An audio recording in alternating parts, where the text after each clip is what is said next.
आपको पता है इस वक्त जो G20 का डेलीगेशन भारत आया हुआ है, मज़े की बात यह है कि वो लोग बग़ैर हिंदुस्तानी बैंक अकाउंट हुए वहाँ पे पेमेंट करने के लिए ई-रुपया और साथ में यूपीआई यूज़ कर सकते हैं। क्या कहेंगे, ऑलरेडी यूपीआई के पूरी दुनिया में चर्चे हैं और अब जो इंटरनेशनल डेलीगेशन जो G20 के डेलीगेशन जो भारत पहुँचे हैं वो भी जो पेमेंट है वो ई-रुपया या फिर यूपीआई के ज़रिए करेंगे। देखें वो बहुत एडवांस हो गए हैं, अब उनके मुल्क की ये इज्जत ही है ना, बेइज्जती वाली बात तो नहीं है। पाकिस्तान में अगर वो बेचारे आएंगे तो करेंसी वालों को ढूंढेंगे, भाई किधर हैं करेंसी वाले। अगर करेंसी वाले मिल भी जाएं तो मैं भी श्योर कि उनको सही असली वाली रकम तो मिलेगी भी नहीं। सर वो पाकिस्तान में आएंगे ही नहीं, पहली बात तो ये है। कभी खुदा खौफ करके शायद आ ही जाएं, जब सलाब आता है फिर वो आ जाते हैं, जब हम मरने लगते हैं कोरोना होता है फिर वो खुदा तरसी करके हम पे आते हैं। लेकिन सर पाकिस्तान में तो डिजिटल करेंसी का कोई कॉन्सेप्ट ही नहीं है ना दूर दूर तक। पाकिस्तान की अपनी करेंसी की कोई वैल्यू है, डिजिटल की तो दूर की बात है। डिजिटल का तो मामला ही ख़राब है ना।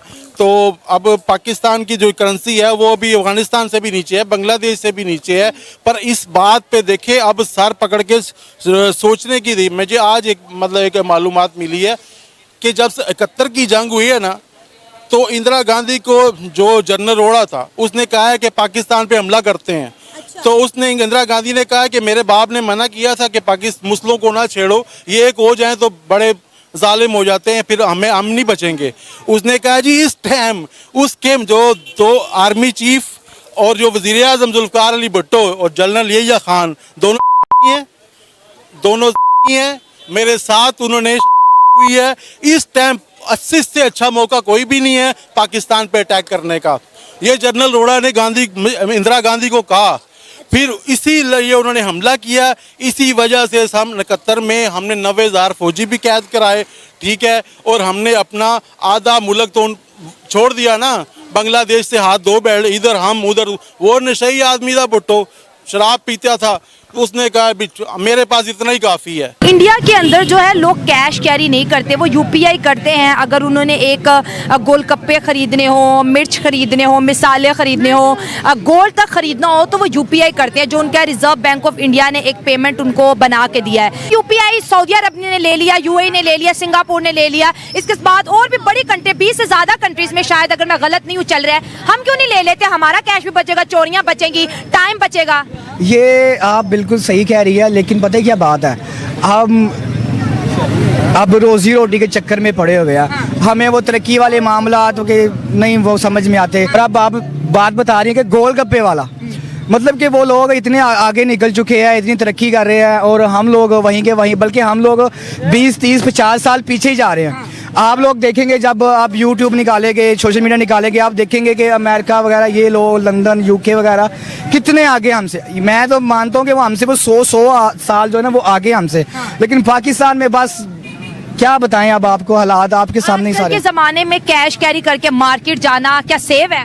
बिल्कुल भी सेफ नहीं है। जो हालात है, जितनी महंगाई हुई है, जिस तरह का दौर चल रहा है, जितनी महंगाई है, लोग तो अब सोच रहे हैं कि हम कैसे अपना गुजारा करें जीने के लिए। अब बहुत मुश्किल हो चुका है यहाँ पे। आपके हाथ में ग्रोसरी भी अगर आप दिखाएं तो जो क्या क्या रेट चल रहा है इस वक्त? ये केले आपने रखे हैं और प्याज।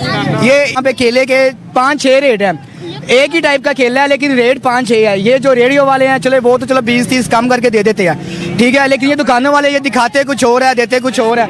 अभी मैं एक शॉप से ये प्याज लेके आया हूँ, प्याज का रेट जो ना 120 रुपये। तो उससे मैंने प्याज देखा कि सस्ता, इसने 80 रुपये किलो लगाया हुआ है। जब मैंने उसको बोला ना कि भाई इसमें जरा 1 किलो डालना, तो जब उसने 1 किलो प्याज डाला तो उसने बीच में ना छोटे छोटे भी डाल दिए, छोटे छोटे से बिल्कुल छोटे छोटे से डाल दिए।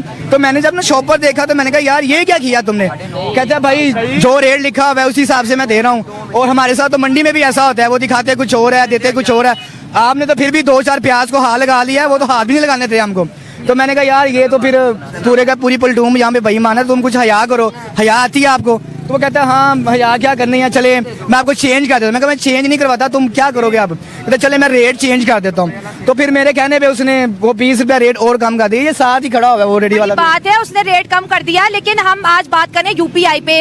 अब उन्होंने कहा है कि ऐसे एटीएम बना दिए जिसमें कार्ड के बगैर पेमेंट आप विड्रॉ करेंगे, सिर्फ क्यूआर स्कैन करेंगे, पिन लगाएंगे और पैसा निकाल लेंगे। वो तो बहुत अच्छी सहूलत है। आप देखिए, आप एटीएम पे जाएंगे, कैश निकालेंगे, जो हालात है लोग गन पॉइंट पे आपसे ले लेंगे पेमेंट। अब मेरे साथ रिसेंटली हुआ है, ये पंजाब बैंक के सामने मैं लेके आया था, मेरी सैलरी आई तो मैंने कहा चलो हाफ पेमेंट निकाल लेता हूँ। वो तकरीबन 25,000 रुपया था, मैं लेके निकला हूँ। तकरीबन 15 से 20 कदम आगे गया हूँ, 2 लड़के आए हैं, फरिश्ते आ गए जी, फरिश्ते। हाँ, मौत के फरिश्ते। हाँ, वो आगे कहते जी साइड पे हो जाओ, साइड पे। तो मैंने कहा क्या मसला है? कहते साइड पे हो जाओ। कहते नहीं खबर आपको पता चल गई थी क्या? पता तो मुझे चल गया कि अब इसने मुझे जो करना नहीं माफ करना। हाँ, तो वो फिर साथ वाला कहता नहीं नहीं इसे इधर ही टाइम नहीं है हमारे पास। अच्छा, चोरों के पास भी टाइम नहीं है। पास टाइम ही नहीं है, वो डकैती भी करनी उसके लिए भी टाइम नहीं है। तो बार क्या उन्होंने मेरे से मोबाइल लिया, पैसे लिए और वो रफू चक्कर हो गए बस। तो ये बड़ा डिफिकल्ट है एटीएम डालना और लंबी मीडिया वाले क्या करते हैं, वो पैसे रखते ही नहीं है, जाते हैं यूपीआई करते हैं, सारी की सारी खरीदारी। वो कहते हैं हम तो पैसा रखते ही नहीं है पास। वो सियाने हो गए ना, वो सियाने हो गए हैं। वो कहते हैं कि हमें अब पाकिस्तान को हराने के लिए या पाकिस्तान के लिए जंग करने के लिए हमें जरूरत नहीं है। वो